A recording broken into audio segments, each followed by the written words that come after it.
Welcome everybody to round number 8 of the Formula 1 season, and we are here for the Monaco Grand Prix. And as we get into things, we've got a lot of news to break down, including that mystery agent who has finally been named. So first things first then, Reese has revealed finally that both Tom and Daniel Ricciardo knew about the agent that was causing all of the problems.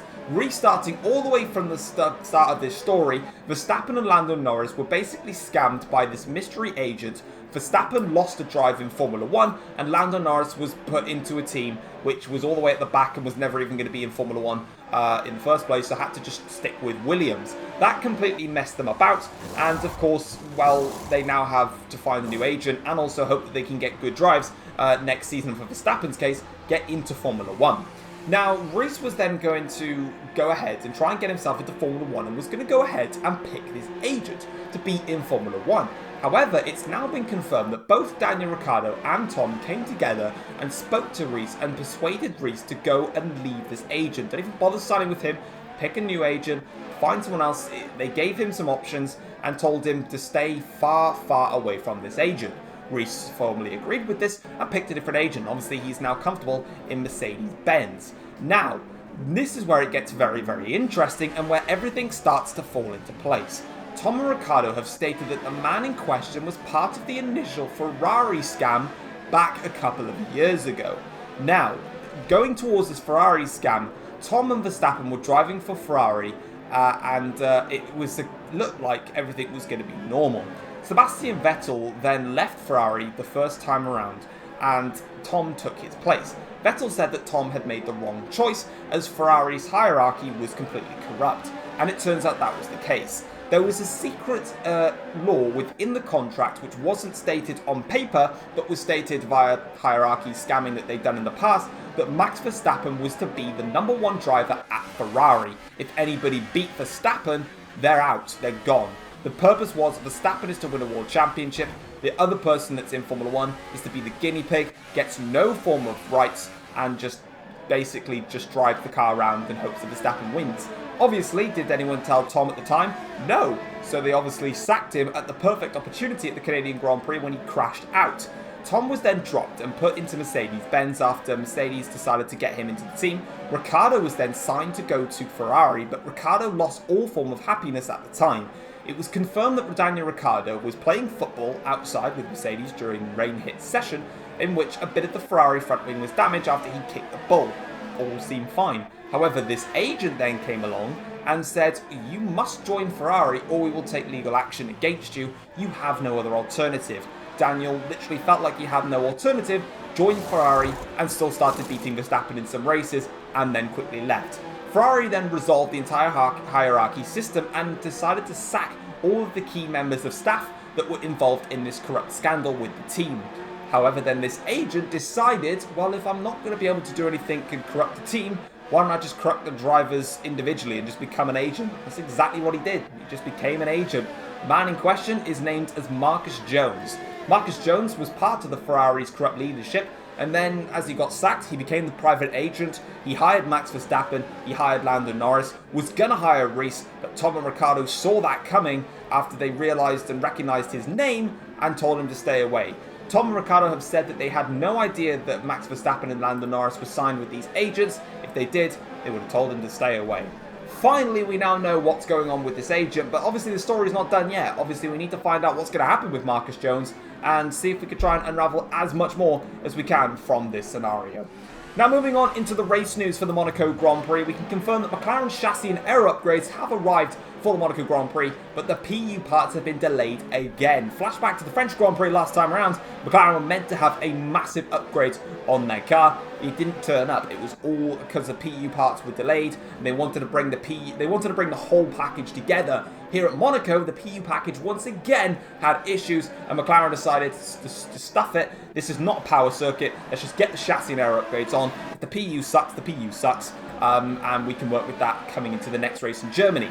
Teams are starting to get a little bit concerned over the Hypersoft's tyre life. In practice, they were doing about 10 to 15 laps. However, some teams were struggling to do 5 or 6 laps. There's very much a lot of uncertainty about how far these Hypersoft tyres are going to go and whether they'd be a good race tyre. So this means teams like Audi and Porsche may benefit from this tyre strategy, as it's very rare that they can get themselves into the top 10 on these qualifying sessions. But let's find out what happens then. Let's get straight into it for the race for the Monaco Grand Prix.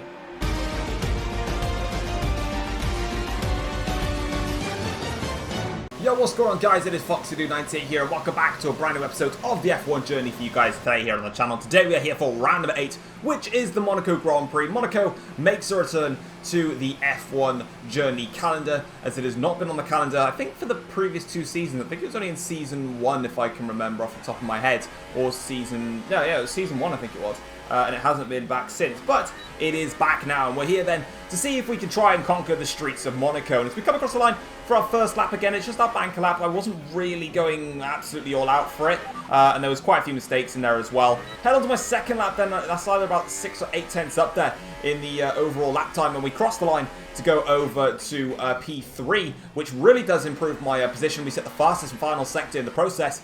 Then onto my final qualifying lap. This is all we've got now to try and get as far up as the grid as we can. Down in 8th at the moment, 4 tenths up though on my previous best. Literally barging the wall, trying to find any sort of pace that I can. And we get a front row start here at Monaco. And that is a phenomenal qualifying session for us in all consideration. And the man on pole is going to be Sam, who takes it by exactly 2 tenths of a second over us. And then Lewis Hamilton coming home in P3. So clearly McLaren's aero and chassis upgrades really working well for them, as they managed to get first and third. Obviously power isn't really necessary around Monaco, which is obviously why we're also so far up the order. But yeah, great qualifying from us, really close qualifying actually. The grid very, very hard to split up, but as we now go and get ready for the Grand Prix itself, we're going to be starting on the Hypersoft tyres, moving to 2 sets of Ultrasoft tyres. It's not the ideal strategy, but hopefully we've got enough pace that we can build a big advantage before the first stops and get on with it and hope people have a fight. We've got 5 red lights then, and it's lights out. We go here to start the Monaco Grand Prix. Good initial getaway from us. Slightly better than what Sam got up front, but he just easily covers us off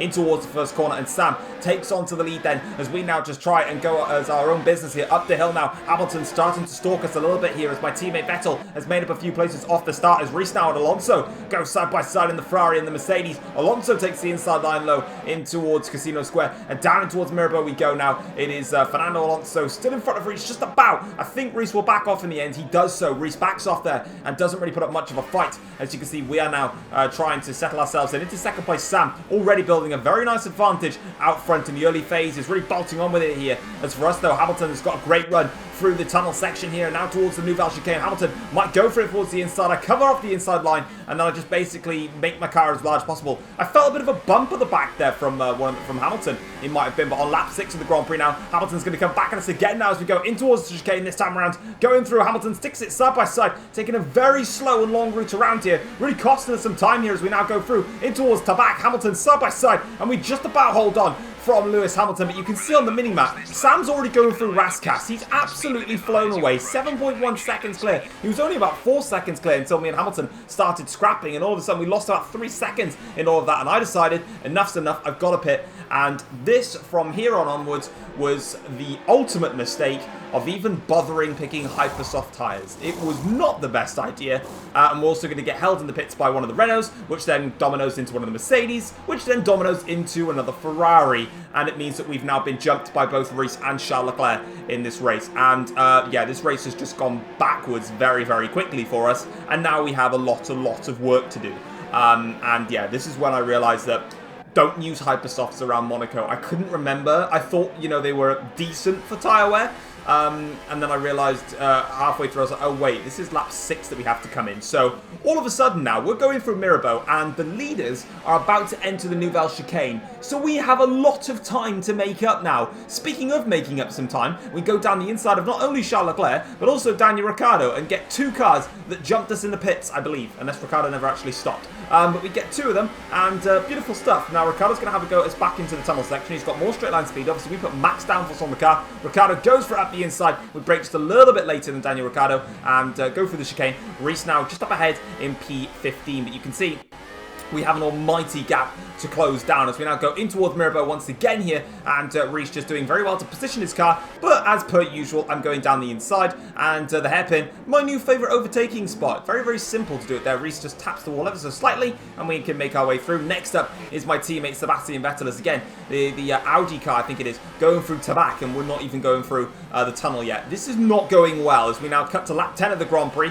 and as we go through, we're getting horrible slip and slide there, and somehow, just about scraping the wall there, we managed to correct that and keep the car under control, and still we're going to go down the inside of Sebastian Vettel. Looking at that replay camera angle, that actually looked like I took way more curb than I should have been allowed to.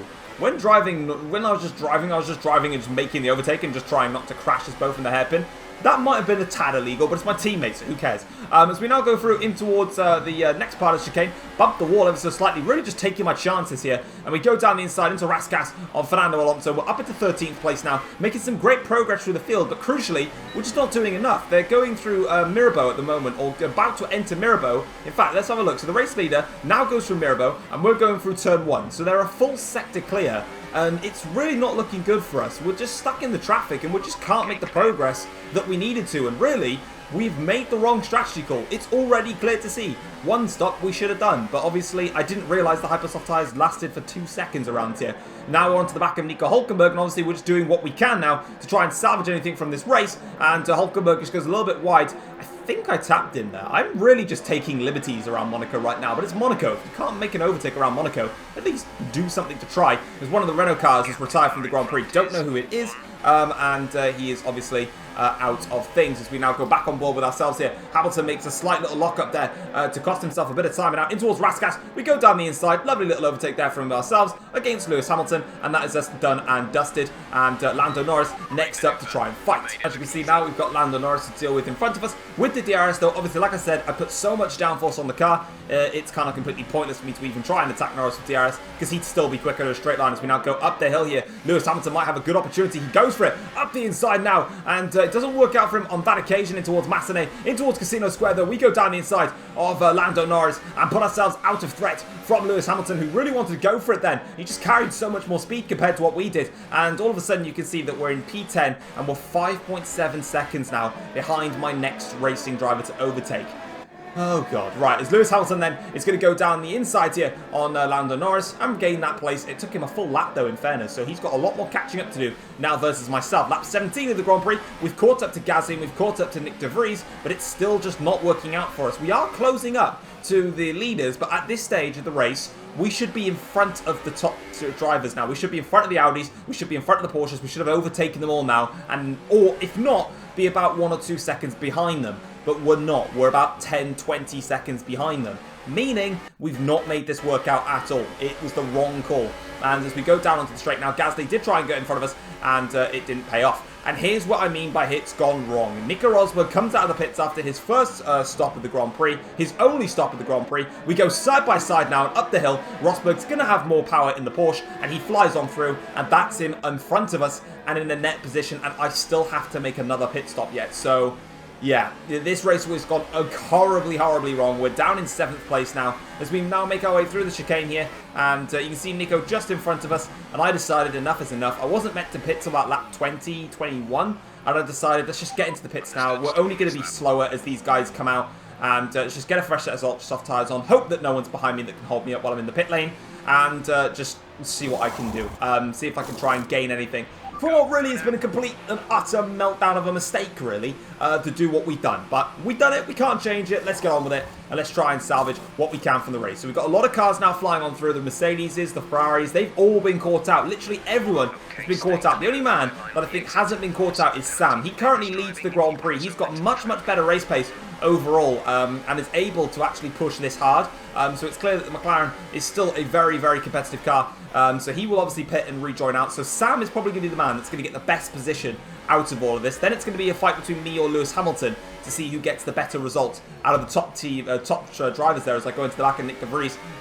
Checking my front wing, see if I've got any damage. Not so much, so I'll use my tyres instead. And bang Nick De Vries out the way, move up into 15th place, 5 more places, and we're at least in the points paying positions. And that's what we need to try and aim for now.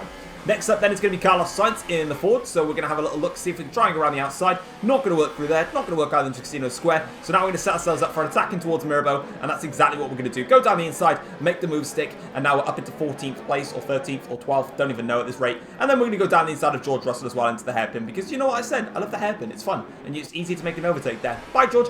Now we move on to Charles Leclerc once again. Again, the homegrown favourite, not doing so well. Yeah, it's not going well for him. He's down in P12. We're in P13. A lot of these guys still need to make a pit stop yet. As we go towards the chicane, we get a fantastic exit through there. We just make ourselves noticeable in towards Raskas and make the overtake stick. And you can see a lot of the drivers pitting. Reese now is in 8th place. Of course, he's still yet to make his second stop. And we're going to now go down the inside of Reese, who makes it very, very simple for us. In fact, fresh tyres versus Reese's older ultra soft tyres really doesn't put up that much of a fight. Next at the road is Lucas Weber, but he's very, very far ahead. So I have no idea if I'm even going to catch him. I know he's in the Jaguar, which is very, very slow, but it might not actually happen as we now go on to lap 28 of the Grand Prix. The gap is 3.5 seconds between myself and Lucas Weber, but the gap between myself and Hamilton behind is down to half a second, and now we might have to just think about looking behind us here versus Lewis Hamilton. But Hamilton just completely shocked me. I didn't think he'd try and go for it in towards Massenet, but he's going to try it in towards Casino Square. Now we have the inside line here versus Hamilton, but he just got a better run, and fair play to Lewis Hamilton. He's just completely mugged me off through that sector there. I didn't think he'd get the closing speed that McLaren had, and once again, I can't stop bashing into cars, and I actually damaged my own front wing from doing that, so that was clever. But yeah, Hamilton, in fairness to him, I didn't realise the closing speed on that McLaren would be so much, but he made it work out, and he's off into the distance, and let's see if he can go and catch Lucas Weber. I certainly couldn't. We come towards the end of the Grand Prix now, and you can see I've kind of lost focus at this point. I'm bashing the walls. Hamilton's 3.1 seconds clear. Devon Butler, meanwhile, has just won the Grand Prix for Audi. So that's his first race win since coming into Formula 1 from F2. We also got a 3-second time penalty, but we're so far ahead of everyone else. Who really cares? Like I said, I just lost everything at this point. We come across the line. A very, very lonely, disappointing P8. That's all we could salvage from Monaco. Note to self, never use the hyper-soft tyres. They are pointless, and they really just ruined the entire race. As we're having a look at the race result itself here, Devon Butler picks up his first race win for Audi, and in return, or his first season in Formula 1 since joining from F2, gets him the race win. He got a podium last time out in France. He goes ahead and gets the race win here today. Both the two Porsche cars very close behind. In fact, both the two Porsche cars and Sam very, very close behind. Pascal Wehrlein takes second place, 7 tenths behind Devon Butler. Nico Rosberg in third in the Porsche, 1.5 seconds behind. Sam in the McLaren then finishes in fourth place, 2 seconds off of those lot. Valtteri Bottas in P5, 15 seconds behind in the end. Lucas Weber picks up a critical P6 position for Jaguar to give them a massive 8 points in the championship, which is crucial for their fight against Ford and Williams. McLaren's Lewis Hamilton finishes in P7, 20.5 seconds off, so he only managed to get to half a second within Lucas Weber. Probably give him another lap, and he probably would have overtaken Lucas Weber. We come home in P8, awful race, 26 seconds off in the end. Carlos Sainz in the Ford picks up Ford's first ever points in Formula 1. So congratulations to Carlos Sainz, and Nick de Vries picks up a point for Williams. So both Jaguar, Ford and Williams, the teams that were struggling so much, have all picked up a critical amount of points, and they're going to help in different scenarios. As we now go to the Drivers' Championship, and we are in the lead of the Formula 1 World Championship. Despite an awful race, we do gain 4 points in that Grand Prix, which means we are now in front of Sam, who is now our closest competitor. He's 24 points behind in the championship. Charles Leclerc drops to third in the championship after failing to score today. He's on 90 points, still close to between him and Sam, but Sam does make that jump. Pascal Wehrlein does also make a big jump himself. He's up to fourth in the championship now on 69 points. And this is where it gets very close in the championship. Alonso fails to score, so he stays on 66 points. George Russell also failed to score points, so he's on 63 points, just 6 points off Pascal Wehrlein though. Daniel Ricciardo also failed to score points, so he is on 58 points. Again, he's not that far off of Pascal Wehrlein either, only 11 points. Devon Butler shoots himself up into 8th in the championship with 50 points after picking up a race win, and he leapfrogs his teammate Valtteri Bottas, who's on 48 points, and then Reese once again fails to score points, and that leaves him salvaging down in P10 with only 42 points. He really has not had a good season. In the Constructors' Championship, then, things have drastically changed. First of all, Ferrari they're still leading the championship despite not scoring a single point, because Red Bull didn't exactly do much better either. They only scored 4 points, which means that gap has closed to 21 points now. McLaren have jumped themselves up to 3rd in the championship. They're on 112 points now. Porsche, with that great result today with 2nd and 3rd, leapfrog Mercedes after Mercedes failed to score points. It's really not been a good run of form for Mercedes-Benz. They're still on 105 points today. Audi closed that gap between themselves and Mercedes, so in theory you have to say that McLaren, Porsche, Mercedes and Audi are all now delving together in a very close battle here, with Audi on 100 points. Renault failed to score points, and on a day when Porsche and Audi big huge amounts of points like that, it could take Renault all the way up to the end of the season to close that down. Jaguar critically are now up to 9 points and get some crucial points on the board. Ford also get their first points on the board to get up to 2 points, and Williams remain bottom with 1 point, and that could be crucial in the championship standings. Now, with all of that done and dusted, we're now going to go into the post-race notebook and see what the teams and drivers had to say. First things first, Devon Butler is absolutely thrilled to win his first Formula 1 race and says that he'll beat anyone on a good day. So, fair enough, that's just your typical Devon Butler really, just very uptight and very much towards himself. Porsche, meanwhile, are gutted to have missed out on taking a race win. However, they said that they literally cannot complain with getting a double podium at Monaco. They believe that they could have potentially beaten Devon Butler, but on the day, it just didn't work out for them. And yeah, like I said, they just can't complain with what they got. And then all the top teams fully regret even bothering to use the Hypersoft tyres. They expected the Hypersoft tyres to go to at least lap 10 or lap 11, but on the day, the degrading of those Hypersoft tyres was extremely high, and they all got caught out by it, which meant that they had to pit super early, and they never even got a chance to build a gap between themselves and the rest of the pack. But with that all being said, that is going to be everything for today's F1 Journey race here at the Monaco Grand Prix. If you guys have enjoyed it, make sure to drop it a like and subscribe if you're new around here as well. And we will see you guys next time around, which I believe is for the German Grand Prix. But until then, I'll see you then. Take care all.